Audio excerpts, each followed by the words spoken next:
Magandang umaga, Pilipinas. Narito ang latest sa lagay ng ating panahon at sa bagyo na minomonitor natin sa loob ng ating area of responsibility.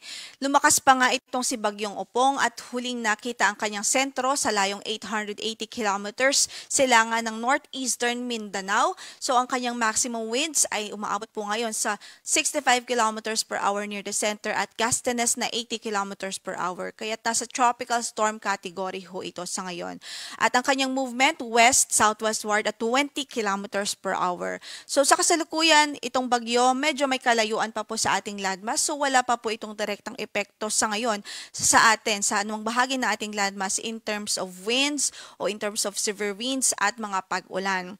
At wala rin po tayong signal pa sa ngayon at as of 5 a.m. na bulletin natin, wala pang nakataas na tropical cyclone wind signal sa anumang bahagi ng ating kalupaan. Pero maya-maya lamang ay i-discuss po natin yung track na latest na ipinalabas po natin. At maliban po dito sa bagyong si Tropical Storm Opong ay magbibigay din ho tayo ng karagdagang impormasyon sa bagyo na nasa labas ng ating PAR. Ito po si formerly Nando. So ang kanyang sentro po ay huling nakita sa layong 760 kilometers kanluran ng Basco, Batanes. Taglay pa rin ho ang lakas ng hangin. Umaabot sa 185 kilometers per hour near the center at gustiness na umabot po sa 230 kilometers per hour. Sa ngayon, sa nakikita po natin, tuluyan na nga po ang kanyang paglayo sa ating area of responsibility at wala na po itong direktang epekto sa anumang bahagi ng ating landmass maliban ho sa kumbaga natutulungan pa nitong ma-enhance yung southwest monsoon na siya pong nagdudulot ng mga pag-ulan sa malaking bahagi ng Luzon. So sa ngayon, ang weather system na nakakaapekto sa Luzon at kanlurang bahagi ng Visayas ay habagat o southwest monsoon. At dahil po dyan sa ating forecast, sa malaking bahagi ng Luzon including Metro Manila ay maulap, generally maulap ang papawurin at mataas pa rin ho yung tsansa ng mga pag-ulan especially sa kanlurang bahagi ng Luzon. So nariyan pa rin ang banta ng mga pagbaha at pagguho ng lupa, kahit kailangan pa rin maging alerto ng ating mga kababayan, lalong-lalo na sa Zambales, Bataan, Occidental Mindoro dahil doon po concentrated yung malalakas na pag-ulan for today. So sa natitirang bahagi ng Luzon, magdala ho pa rin ho tayo ng payong saan man ang lakad natin sa araw na ito at mag-ingat pa rin ho. Samantala sa Visayas at Mindanao, for today's forecast ay improved weather, bahagyang maulap hanggang sa maulap ang papawurin. May tsansa lamang ho ng mga localized thunderstorms lalo na po sa hapon at gabi. So again, i-discuss po natin yung track na ipinalabas po natin as of 5 a.m. Makikita nga po natin na simula sa mga oras na ito, ini-expect natin ay mag-west-northwestward na ang kanyang direction. So medyo tataas na po itong track. At tinutumbok po nito ang Southern Luzon area o Southern Luzon. At ang kanyang landfall point nakikita nga po natin between Southern Luzon o between Bicol region at Eastern Visayas. So as long as nakapaloob po tayo sa probability cone, ibig sabihin posible pong direkta tayong daanan ng sentro ng bagyo. So kailangan hong maging handa.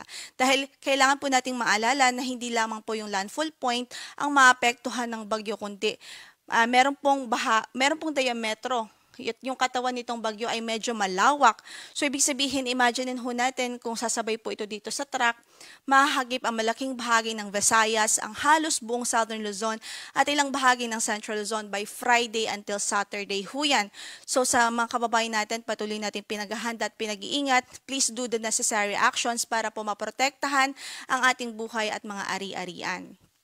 So sa atin nakikita nga po, posible na before po ito maglandfall ay marireach po nito ang severe tropical storm category. But hindi din natin nare-rule out ang tsansang lalo pa po itong lumakas o yung tsansa ng further intensification lalo't nasa dagat pa rin ho ito. Kaya't mag-antabay ho sa magiging updates ng Pag-asa.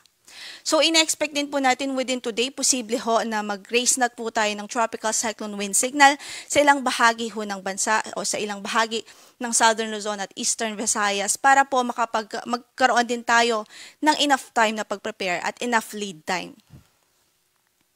Para naman sa ating weather advisory, so in effect pa rin ho ang ating weather advisory today.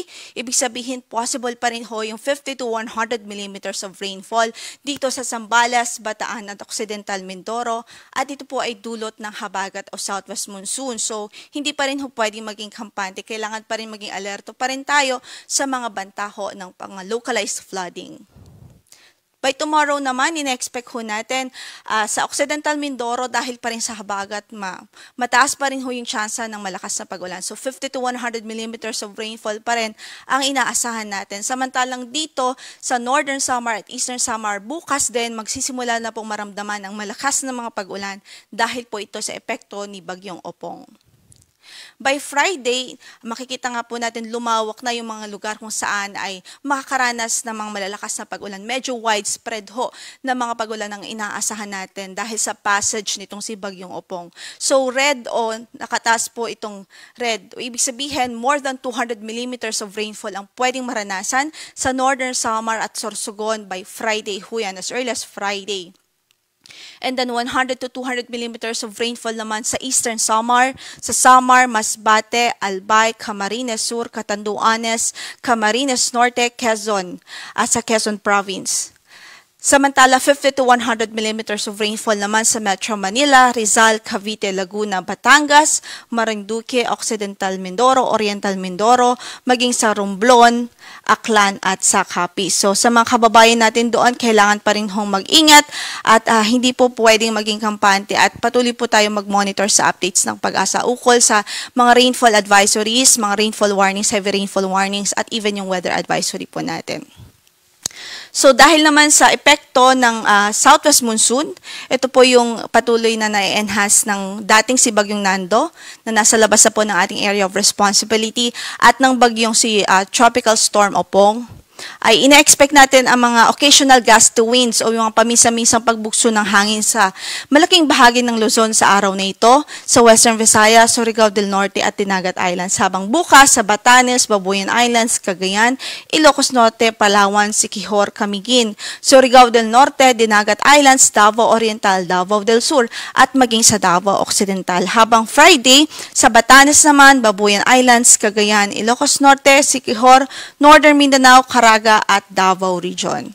So yan muna ang latest mula dito sa Pag-asa. Ang next bulletin po natin will be at 11 a.m. maya-maya lamang. So magantabay po tayo at stay tuned po.